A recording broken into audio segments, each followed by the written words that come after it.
Hey, 6th grade Bobcats, Mr. Flighto here. Welcome back to what surely will be another great week at the Helena Middle School if you choose to make it a great week. This week on this Bob lesson, I'm going to continue talking about friendships, but I'm going to shift gears a little bit and talk about the different layers of friendships. Coming from elementary school, you probably had a core group of friends or a few friends, hopefully at least, that you were friends with. Now that you're in middle school, meeting new people, maybe your friendship circle has widened a little bit.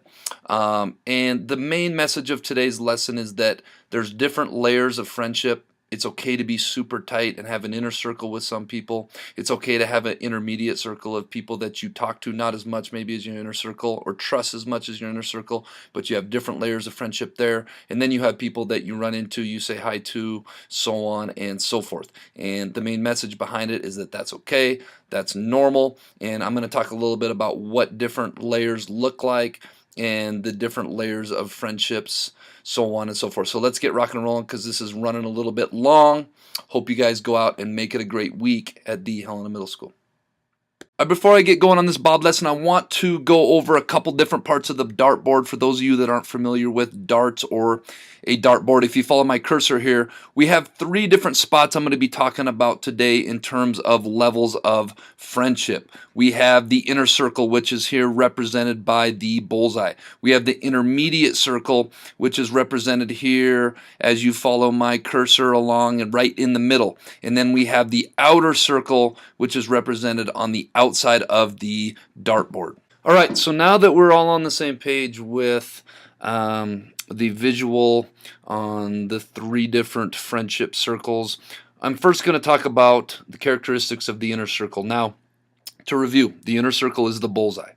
And you'll notice something about the bullseye. Compared to the other circles, the bullseye is hands down the smallest. And it's like that for a reason. You can't have a whole lot of people in your inner circle. It's just not quite possible from a time and energy and effort perspective.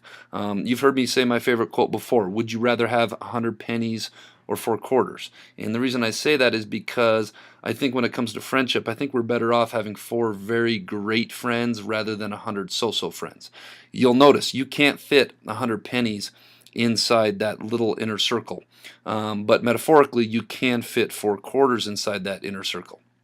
So, characteristics of the inner circle.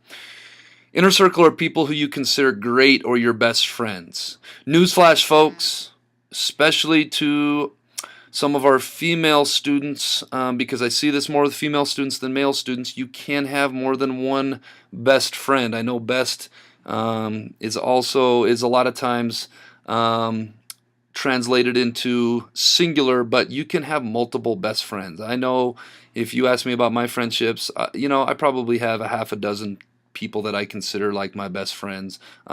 Friendship isn't a prioritizing type thing.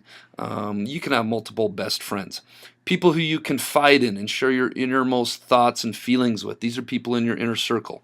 People who you have high levels of trust with. When I think about my inner circle, I think about if I was to leave my dog with somebody for the weekend, who would I 100% trust with the highest degree of certainty that they would keep her alive and keep her out of harm's way, make sure she has water, make sure she has food. Some of you that know me and have met my dog, maybe walking to school outside my parents' house, know how much I love my dog and know how important she is to me. So these are people in my inner circle. People who you put the most time and effort into. Even though the inner circle is the smallest, it requires the most energy, the most effort to keep those inner circle friendships alive and possible. And finally, people whose friendships you value the most. These are people that you just naturally connect with, that you trust with, that you confide in, that you consider to be your best friends. All right, we talked about the inner circle. Now let's talk about the intermediate circle. Just to review real quick, the intermediate circle, if you're looking on your dartboard on the left, is the blue and green alternating circle that is the smaller of the two circles. It's not the bullseye, it's not the outer one, but it is the intermediate one. Now you're going to notice a couple things about it. You're going to notice that it is many times larger than the bullseye.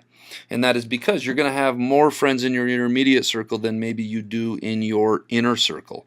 And you're also going to notice that it is not as big as your outer circle. And that's because you're going to have more select people in your intermediate circle than you do your outer circle. So let's talk about characteristics of the intermediate circle.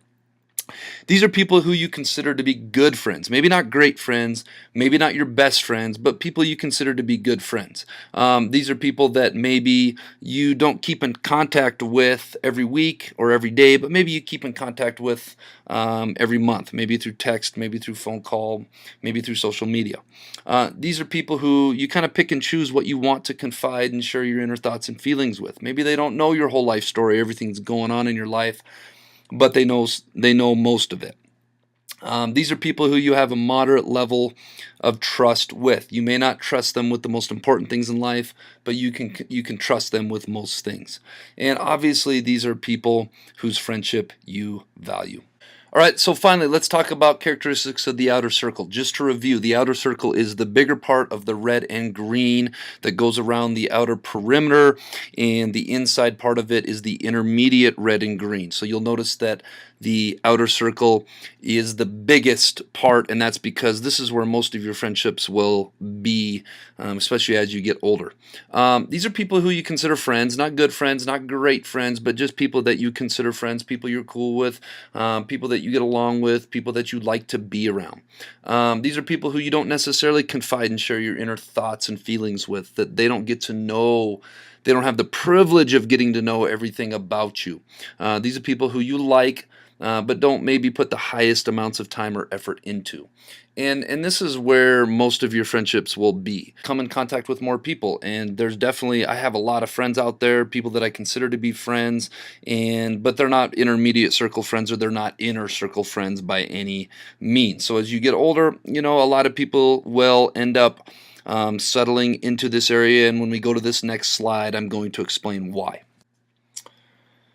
So I'd like next to talk about friendship dartboard movement. Okay, we defined the characteristics of the 3 levels of friendship. Your inner circle, these are the people you trust the most, you have the tightest relationships with. Your intermediate circle, these are somewhere in between your inner circle and your outer circle.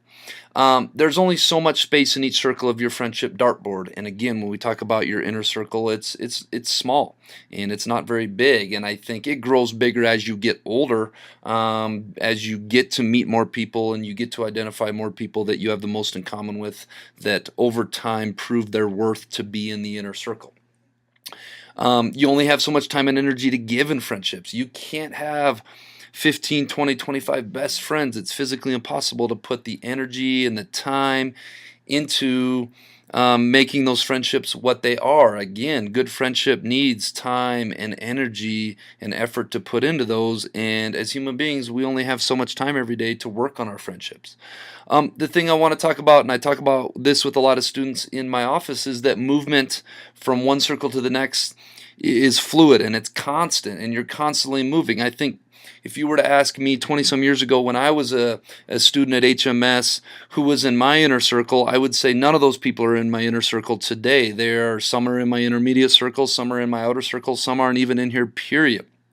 If you even look at my life in the last 10 years, I don't know how many people that were in my intermediate circle, or excuse me, that were in my inner circle 10 years ago are still in my inner circle today. That is constantly changing and moving all the time, and I talk to students all the time about that, and that's something that's hard. That's something that's hard to deal with, and I think one of my objectives in doing this lesson is to let you guys know that friends come and go, and friends change, and the importance of friendship and the circles of friendship are constantly changing and moving, and that's a normal, healthy part of growing up. So I'm encouraging you guys to spend some time reflecting on who you have in your inner circle, who you have in your intermediate circle, who you have in your outer circle, and why do you consider them to be in that part, and whether they belong to be in that part. Maybe they need to be bumped up a circle. Maybe they need to be bumped out a circle. I don't know what that answer is. That's for each and every one of you to spend some time processing and figuring out. So let's talk about the other side of that. You guys have seen this list. If you want to move up the ranks of somebody's friendship, hey, these answers came from you wonderful students at the Helena Middle School. This came from you guys. This is what was important for you guys. If you want to become better friends with somebody, spend more time doing these 20 things. Conversely, if you're not spending a whole lot of time doing these 20 things. Think about whether or not you should be. Okay, because we have the answer key right here. This is the 20 most important things from what I heard from you guys, the 20 most characteristics of being a friend from an 11 to 14-year-old at Helena Middle School.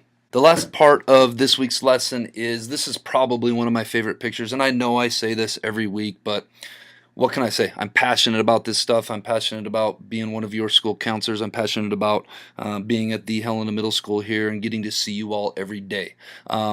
This right here is a group of, looks 6, 7, 8, 9 lions. And this quote is so true. It says, surround yourself with those on the same mission as you. I think it's so true. Being a middle school student, and for some of you that are moving into high school here in the next year or two, your peer groups and who is in your inner circle, who is in your intermediate circle, who's in your outer circle becomes more and more important. From that age group to 12, 13 through 17, 18 years old, your peer group is going to have so much importance on you and so much power on you and the decisions you make and what you do and how you spend your time and what's important to you. I encourage you to spend time with people that lift you up. Spend time with people that help you get to where you're going. Spend time with people that have the same interests as you and have the same goals as you and have the same passions as you and want the same things out of life, because your friends will affect you more than anything else these next couple of years. And that's why I love this picture, because it says surround yourself with those people that are on the same mission as you, that want the same things in life as you. And it's so true, and it is so important, because if one lion can lead the group astray, and there's so much strength in the pack and so much strength in your friendships, and friendships are so important. We've been talking about it the last 5 weeks now.